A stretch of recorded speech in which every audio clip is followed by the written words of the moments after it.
ৰখিয়াতুল ছোৱালী academy senior secondary স্কুলৰ সম্বৰ্ধনা অনুষ্ঠানৰ সফল সামৰণি। নগাঁও জিলাৰ বটদ্ৰৱাৰ নিকটৱৰ্তী সোণাইবেৰা গাঁৱত অৱস্থিত এক উচ্চ মানদণ্ডৰ শিক্ষা প্ৰতিষ্ঠান ৰখিয়াতুল ছোৱালী একাডেমী ছিনিয়ৰ ছেকেণ্ডেৰী স্কুলৰ সম্বৰ্ধনা অনুষ্ঠানখন সোণাইবেৰা শিমলুৱাটি গাঁও পঞ্চায়তৰ প্ৰাক্তন সভাপতি নুৰুল ইছলাম চাহাবৰ সভাপতিত্বত অনুষ্ঠিত হয়। উক্ত সম্বৰ্ধনা অনুষ্ঠানখনত উপস্থিত থাকে বিশিষ্ট শিক্ষিত সমাজ। একাডেমীখনৰ অধ্যক্ষ মাহমাদুল হাছানে জানিবলৈ দিয়া মতে উক্ত একাডেমীখনৰ পৰা 6জন ছাত্ৰীয়ে আল অসম তালিমী তৌৰিক বোৰ্ডৰ সৌজন্যত আয়োজিত বৃত্তি পৰীক্ষাত অংশগ্ৰহণ কৰে আৰু 6জনীয়ে বৃত্তি পাবলৈ সক্ষম হৈছিল। আৰু সেই 6জন ছাত্ৰীৰ কাৰণে আজি সম্বৰ্ধনা অনুষ্ঠানো আয়োজন কৰা হৈছে। ছাত্ৰীসকল ক্ৰমে ইয়াছমিন চুলতান, আজিফা খাতুন, ফাহমিদা ইয়াছমিন, জেছমিনাৰা বেগম আৰু তাছলিমা খাতুন। লগত অহা বছৰ এই একাডেমীৰ পৰা 13জনী ছাত্ৰীয়ে মেট্ৰিক পৰীক্ষাত অৱতীৰ্ণ হ'ব বুলি জানিবলৈ দিয়ে। এইখন এখন ধৰ্মীয় শিক্ষা প্ৰতিষ্ঠানেই নহয়, ইয়াত ধৰ্মীয় শিক্ষাৰ সমান্তৰালভাৱে অসমীয়া শিক্ষাত্ব দিয়া হয়। যিহেতু আমি অসমীয়া, সেইবাবে আমি ধৰ্মীয় শিক্ষাৰ সমান্তৰালভাৱে অসমীয়া শিক্ষা গ্ৰহণ কৰিবই লাগিব। আৰু অনাগত দিনৰ বাবে আমি আশাবাদী যে আমাৰ এইখন মাদ্ৰাছাৰ পৰা ছাত্ৰীসকলে ডাক্তৰ, ইঞ্জিনিয়াৰ, IAS, IPS হ'ব। লগতে মিফতাহুল উলুম ৰখিয়াতুল বানাত মাদ্ৰাছাখনত অল অসম তালিমী তৌৰিক বোৰ্ড হিচাপে অনুমতি লাভ কৰিছে। উক্ত সম্বৰ্ধনা অনুষ্ঠানখনত ছাত্ৰীসকলৰ অভিভাৱক, পৰিচালনা কমিটিৰ সকলো সদস্যবৃন্দৰ লগতে সহস্ৰাধিক লোক উপস্থিত থাকে। ঢিঙৰ পৰা সুৰুজালি ৰিপৰ্ট, বটদ্ৰৱা লাইভ। আসসালামু আলাইকুম ৰহমতুল্লাহি ওয়া বাৰাকাতুহু। আমি নাৰী, গতিকে নাৰী শিক্ষা সমাজত অতি গুৰুত্বপূৰ্ণ। আমি মুছলমান মানুহ, গতিকে মুছলমান মানুহৰ এৰাবিক শিক্ষাটো অতি গুৰুত্বপূৰ্ণ। আৰু ইয়াৰ লগতে অসমীয়া, আমি অসমীয়া, যিহেতু আমাৰ অসমীয়া শিকিব লাগিব আৰু প্লাছ এৰাবিক দুয়োটা। গতিকে মই এই অসমৰ মানুহক জনাব বিচাৰিছো যে যিসকলে স্কুলত পঢ়ি আছে সিহঁতে লগতে মাদ্ৰাছা বা সুবাহিত গৈ হলেও সেইটো এৰাবিক শিক্ষাটো শিকিব লাগিব। আমি মুছলমান মানুহ, আমাৰ এৰাবিক শিক্ষাটো শিকিব লাগিব। আমি নাৰী, গতিকে নাৰী শিক্ষাটো এই সমাজত বহুত গুৰুত্বপূৰ্ণ শিক্ষা। গতিকে আমি অসমৰ ৰাইজক জনাব বিচাৰিছো যে আপোনালোকে যদি আপোনালোকৰ ঘৰৰ কোনোবা স্কুলত পঢ়া আছে, গতিকে লগতে মাদ্ৰাছাৰ শিক্ষাটো শিকাব লাগিব। এইটো বহুত গুৰুত্বপূৰ্ণ। আসসালামু আলাইকুম ওয়া বাৰাকাতুহু। আমি আজি ইয়াত ৰখিয়াতুল গাৰ্লছ একাডেমী ছিনিয়ৰ ছেকেণ্ডেৰী স্কুলৰ সন্মুখত থিয় আছো। এখন ইছলামিক প্ৰতিষ্ঠান হয়। লগতে আমি ইয়াত জেনেৰেল শিক্ষাৰো সুব্যৱস্থা কৰা হৈছে। প্ৰাথমিক পৰ্যায়ৰ পৰা মাদ্ৰাছাৰ উচ্চ পৰ্যায়লৈকে ইয়াত শিক্ষাদান কৰাৰ লগতে এই জেগাখনৰ নাম আপোনাৰ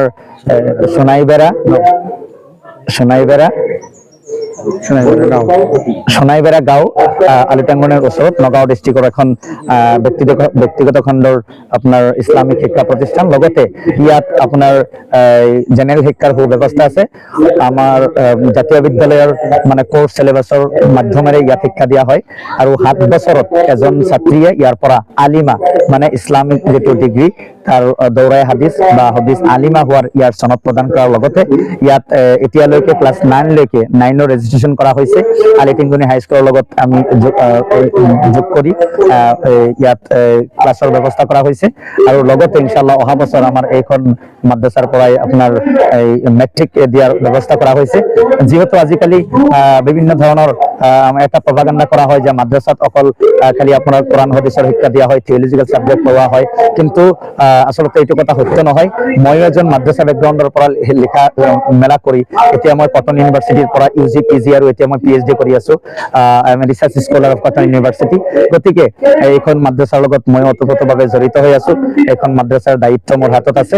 গতিকে মই ভাবো ইনশাআল্লাহ যে এইখন মাদ্ৰাছাত আপোনাৰ ইছলামিক শিক্ষা দিয়াৰ লগে লগে জেনেৰেল ছাবজেক্ট আপোনাৰ সায়েন্স, মেথছ, ইংলিছ অসমীয়া এই সাবজেক্ট বিলাক পঢ়োৱা হয় আৰু মই নিজে ইয়াত ইংলিছৰ মই ক্লাছ কৰোঁ, এৰাবিক চেন্টেক্স আৰু মৰ্ফলজিৰ ক্লাছ মই মাজে সময়ে ক্লাছ লওঁ ইয়াৰ পৰা। গতিকে মই সমূহ ৰাইজক অনুৰোধ জনাওঁ, ইনশাআল্লাহ ৰমজানৰ পিছত আমাৰ এইখন মাদ্ৰাছাৰ আচলতে আমাৰ যিটো আপোনাৰ নামভৰ্তি প্ৰক্ৰিয়া আৰম্ভ কৰা হ'ব। গতিকে আপোনালোকে ইচ্ছুক ছাত্ৰী যদি আপোনালোকৰ থাকে তেতিয়াহ'লে ইনশাআল্লাহ ইয়াত পঢ়াৰ সুব্যৱস্থা আছে। লগতে আৰু এটা কথা কৈ থওঁ যে যদি কাৰোবাৰ মানে এনেকুৱা ছোৱালী আছে যাৰ মা দেউতাক নাই, মাওৰা বা এনেকুৱা এতিম বা মিস্কিন ছোৱালী আছে যিসকলৰ পঢ়াৰ শুনাৰ দায়িত্ব কোনেও নলয়, সেইসকল ছাত্ৰীক যদি ইয়াত ভৰ্তি কৰাই আমি কমপ্লিটলি মানে ফ্ৰীলি তেখেতসকলক ইয়াত ভৰ্তি কৰোৱাৰ বা পঢ়োৱাৰ আমি ব্যৱস্থা গ্ৰহণ কৰিছোঁ। ইয়াত ইতিমধ্যে আপোনাৰ 18 জনী এতিম আৰু 4 জনী মিস্কিন ছাত্ৰীয়ে এই মাদ্ৰাছাত অধ্যয়ন কৰি আছে, যিসকলৰ কোনো নাই, যিসকলৰ আপোনাৰ বহুত কষ্টৰ মাজেদি আমি তেওঁলোকক শিক্ষা গ্ৰহণ কৰোৱাই আছো। লগতে আৰু এই মাদ্ৰাছাৰ বিশেষকে আলহামদুলিল্লাহ শিক্ষকসকলৰ যথেষ্ট মানে এক্সপিৰিয়েঞ্চ আছে, উচ্চ ডিগ্ৰীধাৰী শিক্ষকসকলক ইয়াত আমি নিযুক্তি দিয়া হৈছে।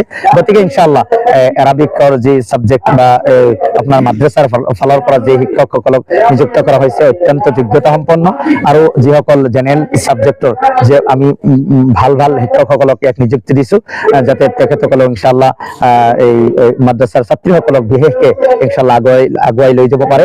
আমি এইখন বিদ্যালয়ত পৰ্যায়ক্ৰমে এইখন মাদ্ৰাছাত অথবা হায়াৰ ছেকেণ্ডেৰী স্কুলত আপোনাৰ পৰ্যায়ক্ৰমে ইনশাআল্লাহ হায়াৰ ছেকেণ্ডেৰীলৈকে অথবা ডিগ্ৰীলৈকে ইনশাআল্লাহ খোলাৰ ব্যৱস্থা আছে, যাতে আমি ইনশাআল্লাহ আমাৰ নাৰী সমাজক এনেকৈ দুয়োটা চাইডে শিক্ষা গ্ৰহণ কৰোৱাই যাতে এজন সৎ নাগৰিক হিচাপে আমি তেওঁলোকক আগুৱাই লৈ যাব পাৰোঁ, এইটো আমাৰ লক্ষ্য। গতিকে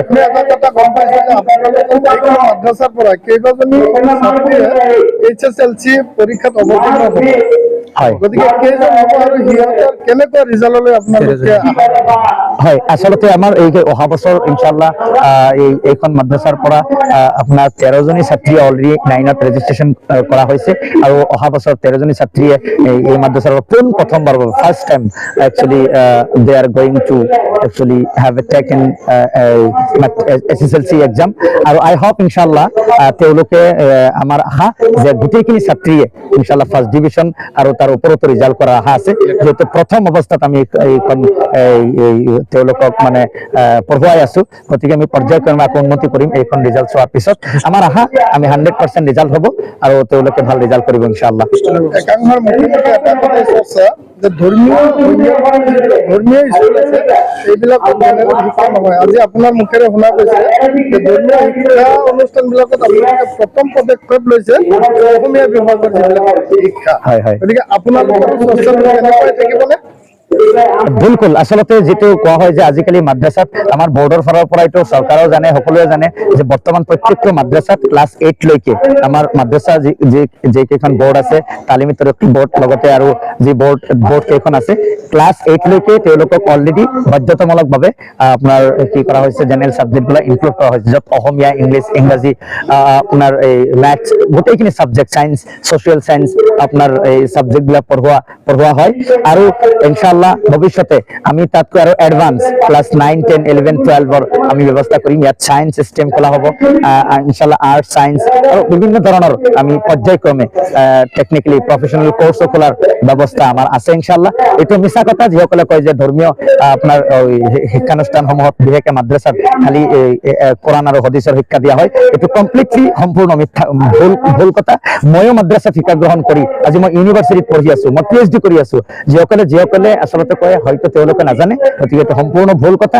আমি আজিকালি সময়ৰ যুগ পৰিৱৰ্তন হৈছে আৰু সেইকাৰণে সকলোৱে ইনশাআল্লাহ আমি এইটো ব্যৱস্থা কৰি আছো যে আমি দুয়োটা চাইডত আমি ধৰ্মীয় শিক্ষাৰ লগে লগে ধৰ্মীয় শিক্ষা নথকাৰ বলত আজি আমাৰ নৈতিক চৰিত্ৰ লাহে লাহে নষ্ট হৈ গৈ আছে। গতিকে নৈতিক চৰিত্ৰ যদি আমাৰ নাথাকে শিক্ষিত হৈ লাভ কি? গতিকে নৈতিক চৰিত্ৰ একমাত্ৰ ধৰ্মৰ শিক্ষাৰ পৰাই পোৱা যায়, এইটো সৰ্বজন বিদিত, সকলোৱে জানে। কিন্তু নৈতিক চৰিত্ৰৰ লগে লগে আমাৰ ধুনীয়াৰ সাধাৰণ শিক্ষাও আমাৰ লাগিব আৰু সাধাৰণ শিক্ষা অবিহনে যিহেতু আমি আগুৱাই যাব নোৱাৰো আৰু আমি আশা কৰিছো ইনশাআল্লাহ এজনী ছাত্ৰীয়ে যেনেকৈ আলিমা হ'ব আৰু ভৱিষ্যতে গৈ তেওঁ যাতে এজন ডক্টৰ হ'ব পাৰে, এজন ইঞ্জিনিয়াৰ হ'ব পাৰে, যাতে সাইণ্টিষ্ট হ'ব পাৰে, ইনশাআল্লাহ তাৰ ব্যৱস্থা পৰ্যায়ক্ৰমে কৰা হ'ব আৰু সকলোৰে সহায় সহযোগিতা আমি ইয়াৰ বাবে কামনা কৰিলো।